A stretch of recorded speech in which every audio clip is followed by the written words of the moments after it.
And we are live now, ladies and gentlemen. It's not a revelation when I say that marketing tactics have been in a constant state of change for the past decade now, right? Now, this panel discussion is coming up, and we know that there have been numerous techniques that have come up recently.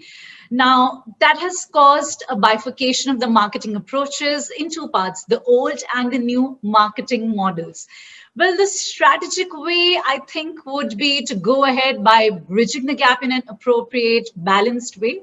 Well, let's see what the experts have to say. Leading the fort now would be some very fine, experienced men out there.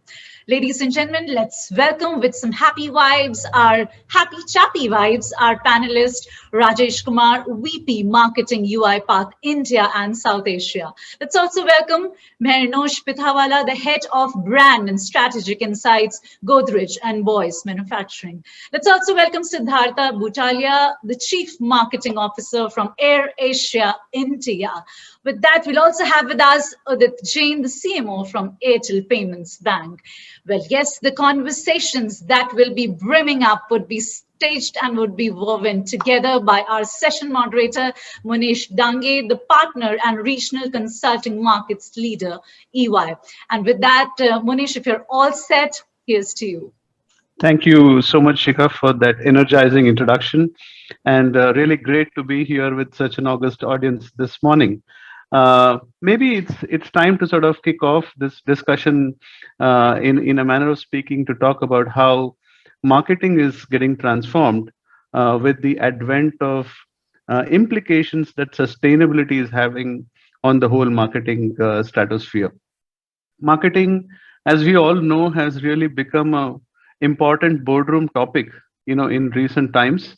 And what with the onset of pandemic, the flavors and the approaches that seasoned marketeers have been taking have also gone through a sort of a healing touch and an important change. Talking of healing touch, I think environment, sustainability, consciousness towards the practices that we adopt on a day-to-day basis while taking what we have in terms of our organization's wares to the market have also been witnessing a very, very important change in journey, change in the path, and change in approach. So today here we are with our esteemed panelists to really explore and understand what are these changes, why are these changes, what implications do they have, and how organizations are differentially touching the lives of the client diaspora. So maybe I think it's in right order for me to call on my dear friend Udit from Airtel Payments Bank to talk about how with the whole new payments bank business and fintech angle, what is really the flavor that marketing is having from a sustainability perspective? What are the approaches? And with a large B2C sort of a touch point, how are they able to manage this change? Udit? Thanks, Monesh.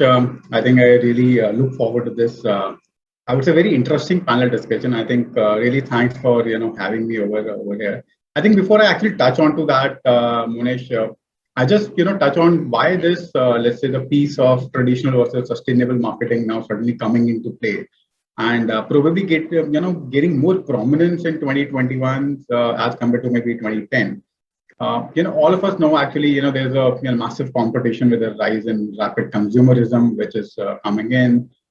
Consumers are now going to have massive exposure. Now, it's not only TV, radio, and print. Digital has had a huge exposure, and we got almost 600 million internet consumers in the country right now. So, they're vastly exposed. And hence, I think for the company, it's becoming very, very difficult to, how do you really differentiate and catch a consumer attention and henceforth loyalty into a consumer's mind. They're actually consumers switching their brands with a drop of a hat right now.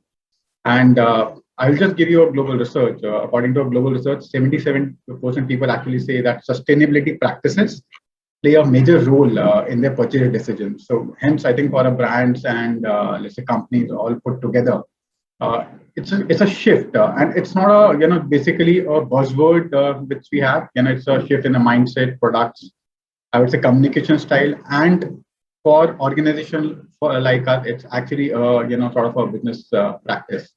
And So for Airtel Payment Bank, actually, I would say the social purpose is the big part of what we do right now. Our purpose is changing the way Indian banks right now, and wherein we actually try and serve the underserved and the underbanked people in the country. I'll start with some statistics. There are almost 350 million people in India who are either underbanked or underserved. We have actually more than 1 lakh villages in the country where our nearest bank branch is almost 8 kilometers away. We have almost 500 million internet users, but only 180 million of them actually use digital financial services. So basically means that rest of the consumer is probably using it for entertainment. So I think that's where the entire job of Airtel Payment Bank becomes very, very important. And so the way we actually start is most of the banks and fintechs have actually started top down. They started from cities, then they started moving probably to the tier 1, tier 2, tier 3 towns, because for them it's just not a profitable model. We have actually started bottom up. We have started from villages. Now we are actually going to tier 1 and tier 2 towns. We operate currently at 1/10 the cost of the traditional bank because frankly we don't have any physical infrastructure. And the idea for us right now is actually threefold. First is established infrastructure, where you cover almost 38,000 underbanked villages.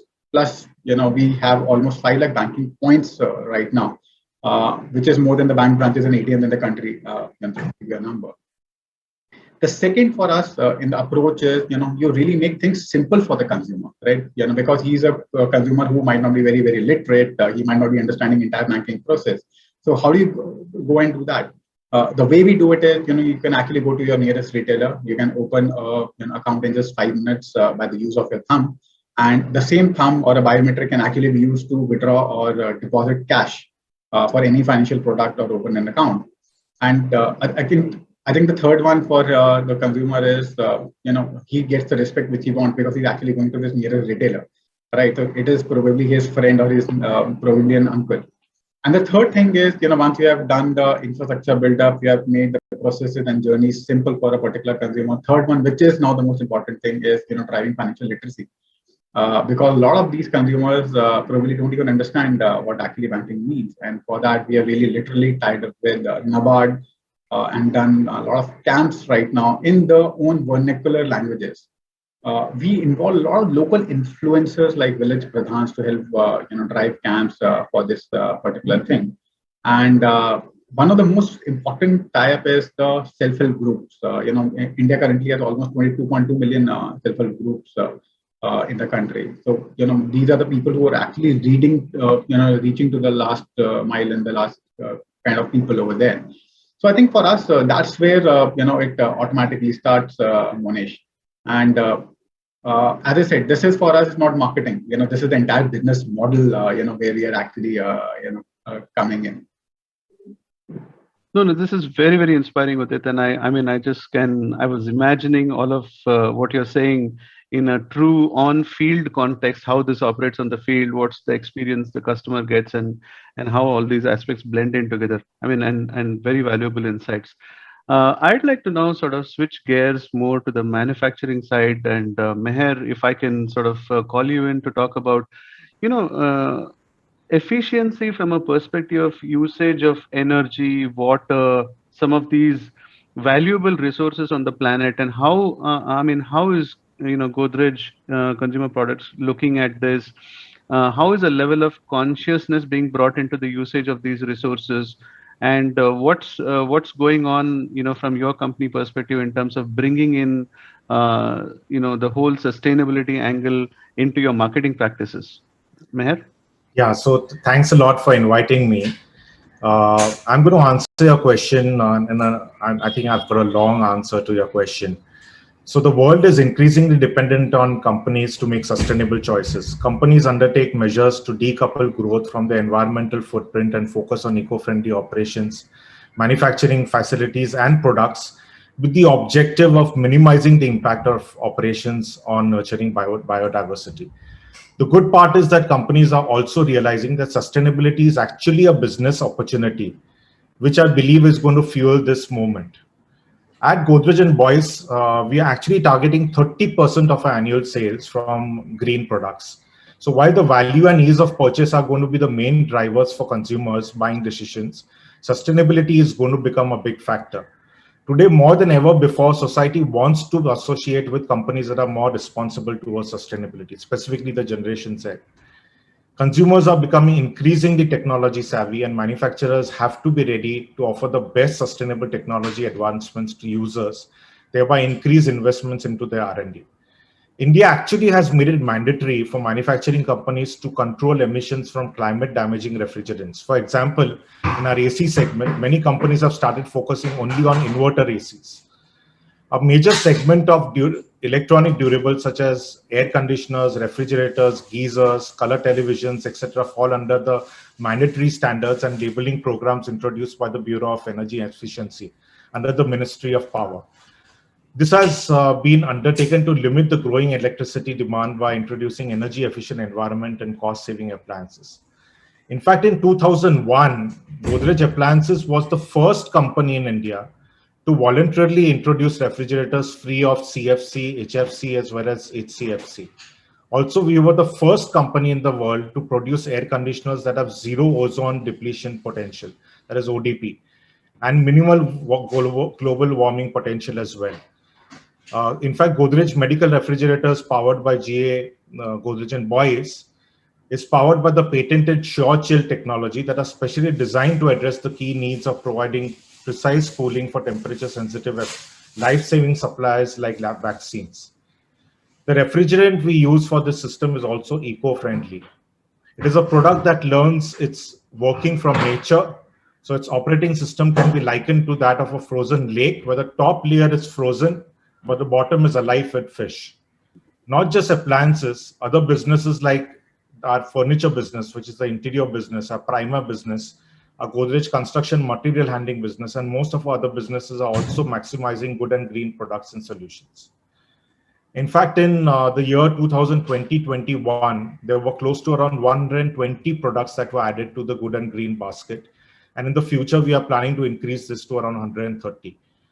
Godrej and Boyce too as a company is committed not just for making our products, but also manufacturing processes greener as a part of many global sustainable commitments. In fact, in 2020, the company, that is Godrej and Boyce, joined the EP 100 Global Business Revolution, wherein the company committed to doubling its energy productivity by 2030 and further aims to reduce carbon intensity by 60% in the year 2030.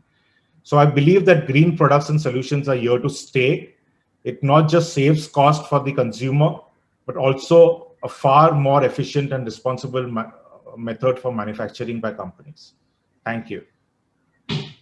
Thank you, Meher. I think it's very, very obvious that you all have thought it through, and not just as a matter of fact, not just yesterday or day before, but for years together.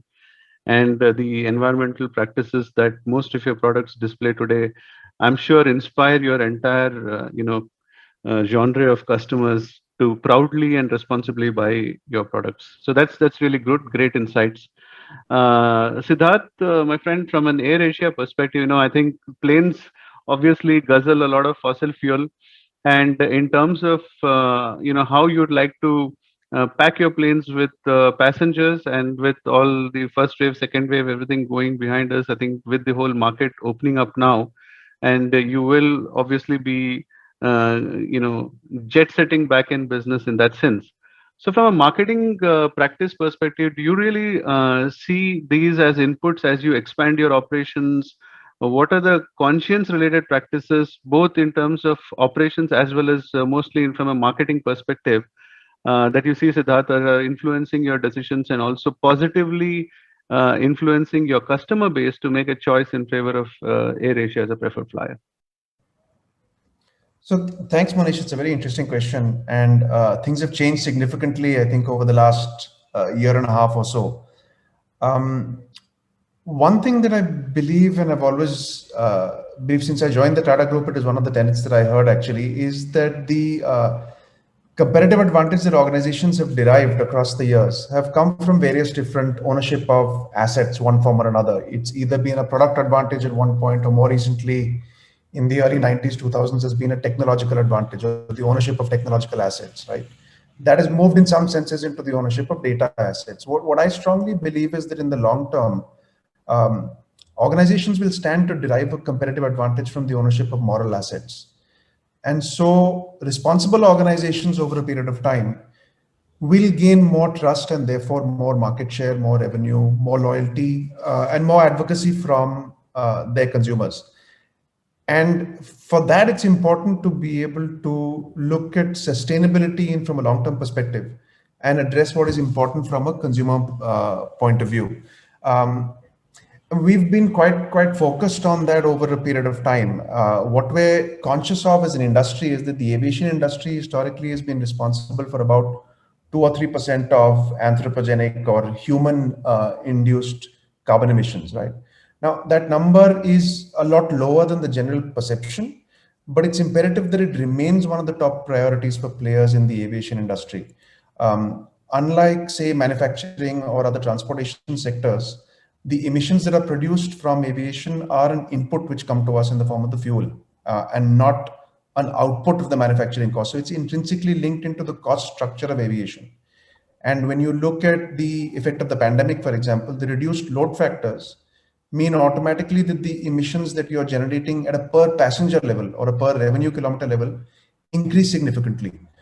So for us, some of it is tied into profitability and sustainability as an organization in the industry in the first place, because driving load factors, improving your fuel efficiency, reducing your cost of inputs automatically is able to increase your profits.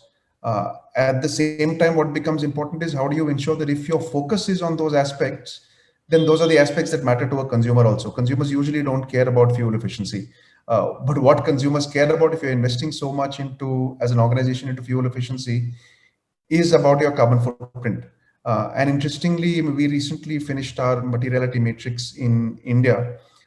In India, it doesn't rank as high as other material issues, say safety, governance, employee well-being, which have a much more weightage in people's minds. So it's a unique challenge for us in aviation actually to make it more of a priority for consumers, to hold industry players accountable, so that the efforts that we're putting into these areas are actually recognized and give us a competitive advantage over the long term. Oh, fantastic, Sid. I think this is, this is obviously a sign of things to come. And, obviously, a lot of us will be flying on your planes pretty soon. And I personally look forward to it. So thank you for that excellent insight. Let's move now to the robotic process automation expert on the panel today, Rajesh from UiPath. Rajesh, I have a slightly different sort of a question for you. As you sort of try and embed your solutions that replace human touch, human intervention with a level of automation, that too digitally, how's that sort of interfacing with sustainability, and what's just UiPath's whole point of view on driving sustainability alongside automation? Yeah, it's a good question. Firstly, I think I must compliment Sid, if I can call you that. I think the whole point about how you are thinking about the assets of the future, I think really fascinating thought there. I'm going to probably steal it and use it on something, but it's a really good thought, I think very profound. Now, to your point, Monesh, I think you can't look at these things separately. It's not automation and sustainability. All technology exists to solve problems for business and humanity at large. If you look at last 3 or 4 decades of, if you can call it, the technological advancement, it has gone through various phases. We came from having a desktop to servers to, standalone applications, then going to the era of company-wide adoption of large applications. All of these things have been around increasing efficiency. And efficiency reduces carbon footprint, it reduces need to travel, reduces fuel you use in manufacturing or transportation, supply chain logistics, and all of those things, right? So that has been sort of ongoing. Now the new set of technologies which we are a part of, and at this point of time actually leading the charge, the art of software or the robotic process automation, along with technologies like AI, ML, blockchain, and so on. Now, they have a very interesting promise. What they are trying to do, and I'm not going to try and make it, technology spiel, is that they are trying to emulate human action. They are actually not reducing human touch. They are helping, humans get away from dull and drab work that nobody likes to do. Actually, most people hate doing, right? And make time for things that can benefit by, quality of human attention, which is creativity, empathy, actually connecting with people, or thinking of larger problems or complex problems. What has happened is that as technology has grown, amount of applications has increased, especially last decade with, cloud applications coming in. Everyone is using best of the breed, multiple applications. Your typical day, you probably touch 30, 40 or 50 applications, whichever function you are in, right? And they don't all necessarily talk to each other. So you are kind of translating, I like to call the new age, clerk in some sense, right? We put expense statement in something else, then we go to another system for checking digital data, then we go to something else. While intent or the promise of digital transformation a decade ago was, making this seamless, but it didn't happen because technology follows business, not the other way around. Still things people do in Excel. On the other side, they use more sophisticated system. So the new set of technologies actually completely emulate you. They will, you on your behalf, log into your machine, go read your email, scan through your messages, extract. If there are invoices coming for submission, they'll go through the invoices, look at the amount, your taxation numbers, GST numbers, go back into your system, compare with the purchase order, look at the details, and actually subject to your, level of confidence, tell the bank to release the money. So a lot of these things have an interesting, utilization. And I'll give you some examples during COVID. We had one of our airline clients, they would typically get like 2,000 changes or cancellation requests, in a week. And when pandemic hit, they started getting 20,000 a day with nobody in office. Then how do you handle that? So technology like, process, software automation, these are software robots. Thankfully they don't get impacted by, the current crisis, and you can scale them infinitely up or down. So they deployed, a large number of, bots to clear all the backlog in about 5 days, which they had pending. Similarly, bank loan moratorium, while banks announced moratorium, but they made it mandatory. The consumer has to be asked an option. So you can compare it to a little bit like the KYC process. Now, this is, a lot of these things, even sending out the doles or the checks that went out in various countries, you needed certain process steps to be followed. With no people around, you can't do it. So that's one set of things, where you can save. And again, you don't need to crowd everything around the same time, which means, your employees can commute at different hours. Maybe they can work remotely. You save the carbon footprint. You consume less power. You're not burning, electricity or whatever in multiple locations, right? That's one area. Similarly, we saw a lot of impact in the BPO or the IT services organizations, which are handling large processes, have probably the largest number of employees in their premises. Now, their issue has been, because customer data is confidential, they work out of the bonded locations. Now, with the help of this technology, and also everybody, it kind of forced everybody to transform. We were able to mask the personally identifiable information and provide this information to work on wherever they were. Means low commuting. A lot of people are now moving to their hometowns, which means less crowded urban landscape, and so on and so forth. So examples abound, and as you bring, and governments are using big time to provide citizen services and so on and so forth. So all of these technologies actually bridging the gap between existing technology and humans. And it is becoming, like electricity, you switch on, switch off, it works. You don't have to be a technologist to use. The whole promise of this is, you can get done what you want without knowing coding. So that's where, I will not take more time. That's where this is all going. Happy to, talk more. I can go forever, but we have limited time. But back to you. No, thank you, Rajesh. It's just not me and my fellow panelists here, but also the entire audience would have really taken away a few fantastic examples that you gave, and the ability to correlate that to our day-to-day scenario, as well as look at how companies are transforming, uh, or rather adapting transformatively to the emerging situation, and also changing practices by the day to make things easy, make things more scalable, viable, addressing business continuity despite anything that happens around us, so on and so forth. So fantastic. Thank you, and again, thanks for being with us today. Sid, back to you again, and some of the points Rajesh made. Many airlines around the world are already sort of allowing their flyers to buy carbon offsets, etc. So just curious to know what plans you all have. Is that coming our way? And how are you going to market it? So I'm particularly glad, Monesh, that you asked that question. I'm happy to share that it's already available. We recently introduced this option for all our guests who are traveling with us. So we're offering the opportunity to offset your carbon footprint by planting a tree, simply by clicking a button. So we do this during our booking journey on AirAsia.co.in on our website. We're also doing this in a web check-in journey. So irrespective of what your original channel of booking is, whether you've made it through a corporate or through an online travel agent, and with near universal web check-in happening nowadays, or for the last year or so at least, thanks to the various digital initiatives that have been driven along with the other issues that the industry has faced, we're hoping that this drives adoption. Now, we recognize that the importance is of propagating that awareness and adoption at the moment.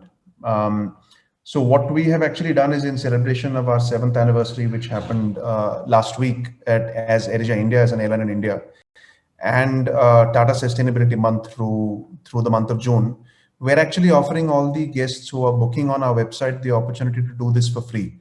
So we are funding the carbon offset.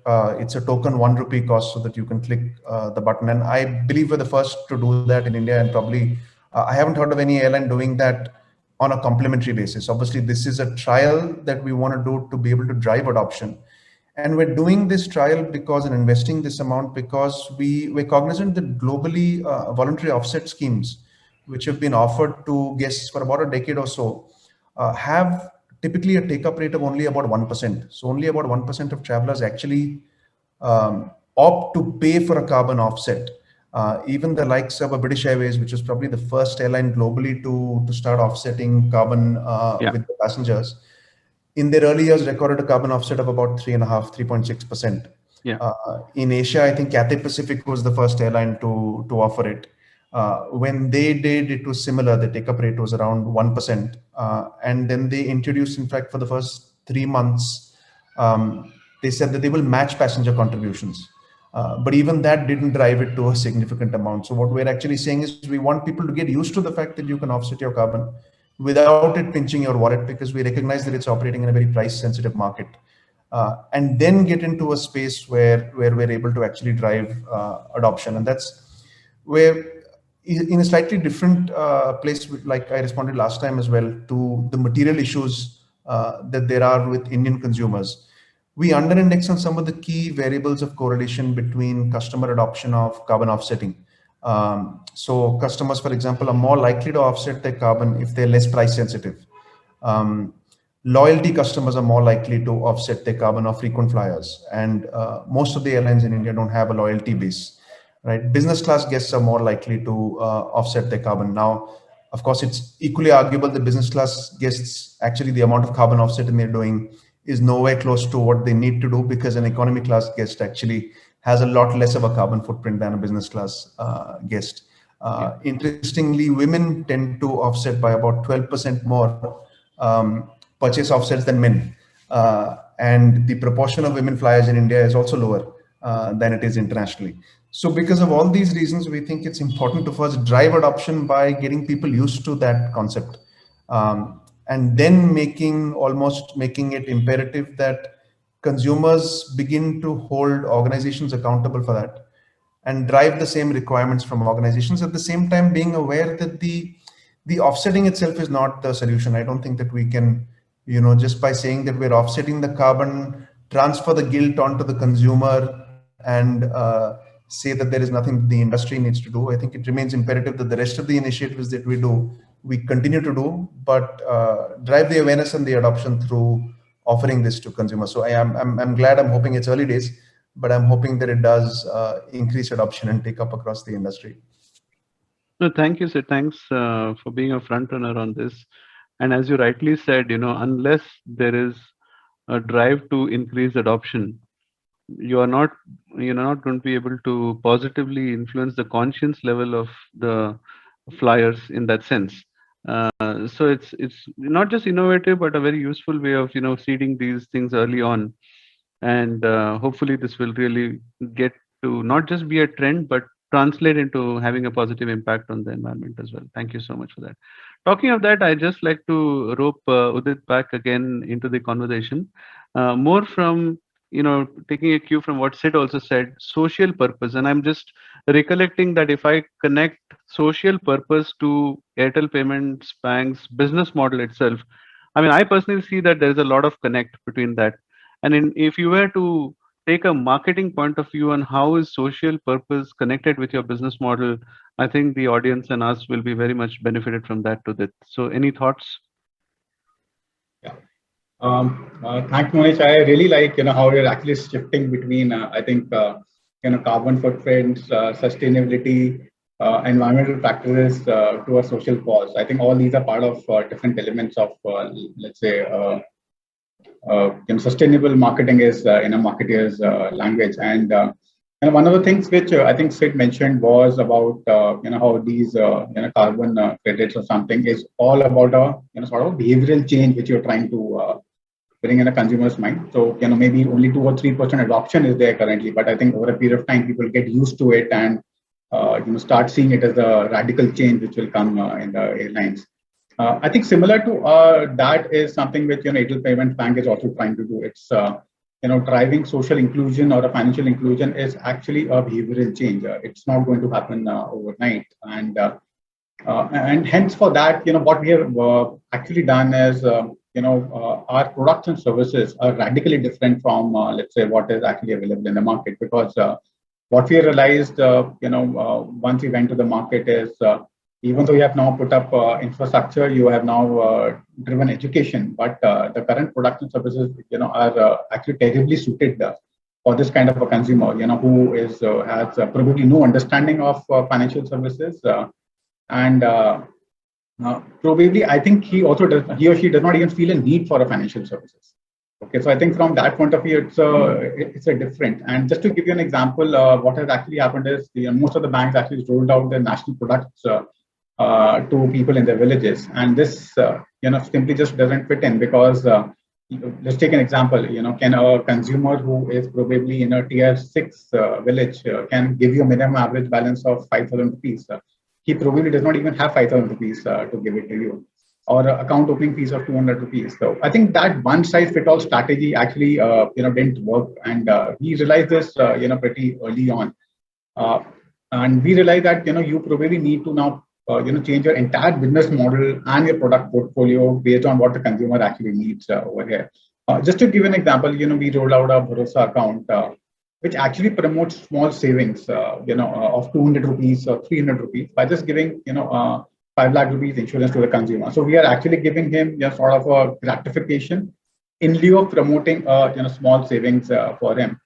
Similarly, we actually introduced a lot of sachet-sized insurance product, which can be available in the market now at 99 rupees, 100 rupees annually. Most of the other insurance products, if you see, they are almost available at let's say 1,000 rupees, 1,500 rupees. Yeah, which a consumer like those really can't do it. Similarly, in an investment product like pension yojana can be bought at as low as 30 to 40 rupees.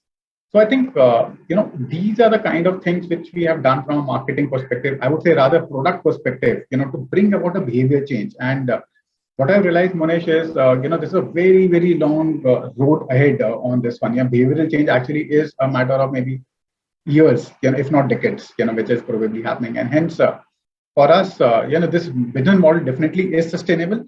But I think there are miles and miles to do. I think we have just scratched the surface right now of the of this entire pyramid. Well, I think there's lots more to capture, both in terms of market, in terms of the untapped market from your business point of view, and therefore the opportunity to sustainably do so, and also impact the society in a much larger way. So All the best to your business purpose, Udit, on that note. I probably have a really loaded question for Meher, and because of the all the technical inputs he gave in terms of BE certifications and all of that, I was just thinking, as my fellow panelists were answering, that you also have to deal with product life cycles, right? You keep introducing products, talking of air conditioners, refrigerators, all of them, and all these products have a certain shelf life.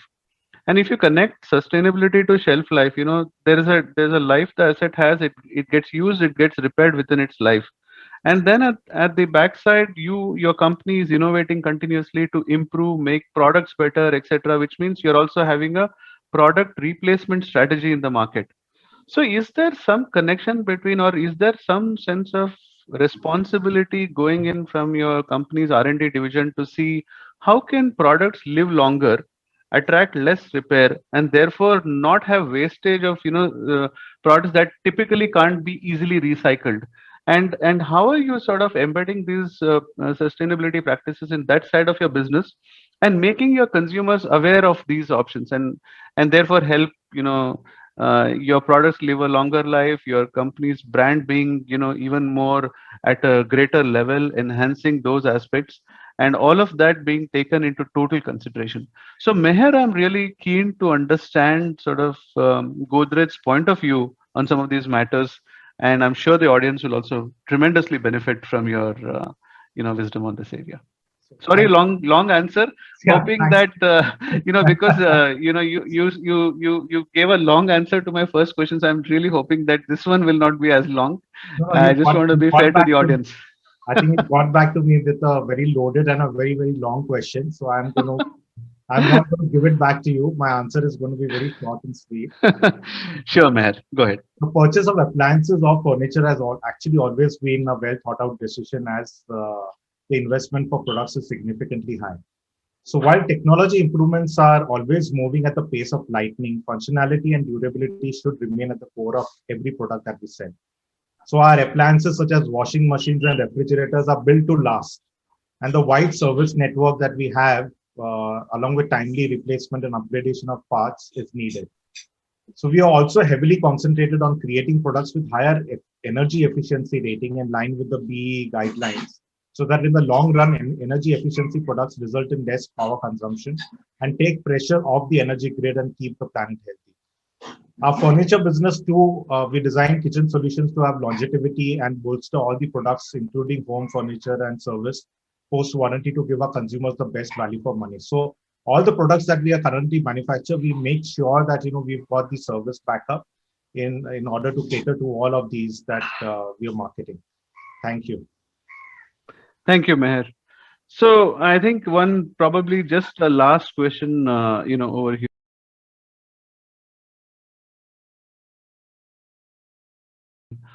Shape, sizes, industries, work approaches, business models, etc. Any inferences you take in terms of, do you see stark differences in marketing practices that your different customers from across sectors adopt, or is it something that you have and that influences the way you take your own offerings to the market? And finally, I think if you are able to give a concluding comment, for this panel discussion in terms of how digitization is enabling sustainability more on the martech side, on the marketing technology side. So good question. Thank you so much, Monesh. I think first question to me, I don't, in fact, I would say I earlier used to see this divide between B2C and B2B, because I came from the B2C world, selling alcohol and confectionery, and then somehow landed in technology. But I think over the years, with the evolution of digital, that line has gone off.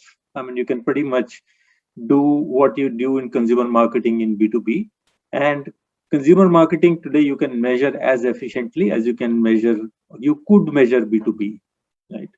I think the difference I see, and this is my personal take, is that sometimes I think the fragmentation of technology landscape has become so much that there is a risk of taking that for reality in some sense, and I hear and meet a lot of people who are experts in, in a niche area and super deep in that. I think, with the kind of experience we have on this panel, and you can see the difference in conversation, I think the reality doesn't change. To me, all of us, are business people first, though our craft happens to be marketing, right? I'm not even going to different, nuances within marketing. So I think at some level, we are all here as a business to solve problem for the customer in a simpler, easier, more empathetic way, and hopefully in an environment friendly way. So one, I think the overall perspective, somehow the pressure, the competitiveness, and so many things sometimes tend to get lost, as simple as it sounds. So that's one thing I see. But what I do feel is that creates a significant difference in the way they create impact. Tactics never take the place of the purpose. The purpose rules. So that's one part I would say. The second question you had was about digitization helping sustainability. Is that right? That's correct. Absolutely right. Yeah, so I was looking at simple examples in marketing, which I think are obvious, but they have become real in the last 1.5 years. Like the industry I am in is used to the idea of having a lot of events, trade conferences, and so on and so forth, right? And on the bat of an eyelid, you jump on a plane and go see the customer, right? So I think a lot of those things we realized that they could be done, without traveling remotely. You could actually connect with people remotely. You could do those efficiently, and it's not one-sided. I think it's the other side. Even the receiving audience were forced to do this, and then they said, "Oh, all right, I don't have to today do 1 hour of commute in Bangalore to get to event. This isn't bad." So people are also liking. Now, nothing replaces it. I think the human touch can never be replaced. At some level, I think we are still living on the emotional account we built in the time pre-COVID, right? But what I do think is that I'm going to be hopefully smarter after this crisis to say which things really need me to travel and be face to face and which things don't. I think relationships probably cannot be nurtured, without human to human connect, but tasks can be done without human to human connect. So now I'm very conscious if I go there, and all I'm going to do is sit in another office, do email. I'm not going to do that. I mean, I'm going to go spend time meeting people in the team or cross teams. Likewise with customers. So I think that change is coming. And just to plug in, for what I said earlier, I think the technology today enables us to save that time in a significant way and maximize time for, human work. Typical example, when I call any customer service, they take anywhere between 10 to 15 minutes, 20 minutes if it's a complex topic to solve, right?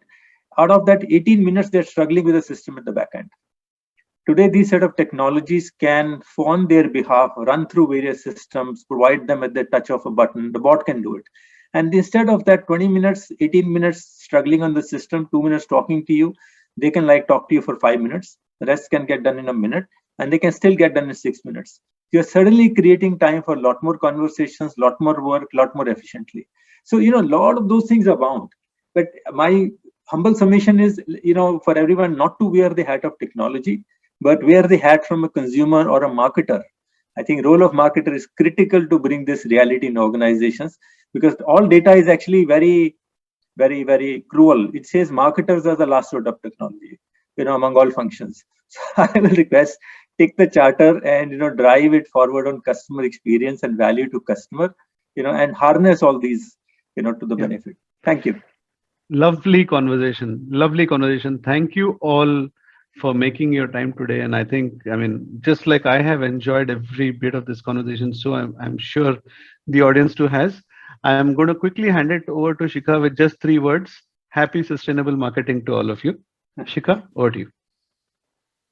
I couldn't help, smiling myself, Monesh. Thank you. Such an eventful note to end with. Thanks a lot for those happy conversations, the weaving that you did, and a big thank you to you panel I think it was a very humanizing discussion at the same time. And Rajesh, I loved how you talked about the human connect and, how we are really swearing by it and realizing it even so more. So thank you very much, and wishing you the rest of the day as good and happy. Keep exploring our platform and be with us for rest of the session as well. And for my audience members, right now, I would say that it's time for a quick check that you can actually do at the partner exhibit. I would urge you to visit the IBM booth and actually fill in their feedback form there, because you earn points if you do so. So as we're gearing up for the very promising afternoon as well, the details are coming in shortly. It's time now that we focus on to what's next in the agenda. So, all right. So we see that, there's going to be a new dawn. How are marketers really rising to the challenges? That's something that we're going to talk about. Just allow us a bit while you take that little, detour of, exploring the exhibits. I will be right back.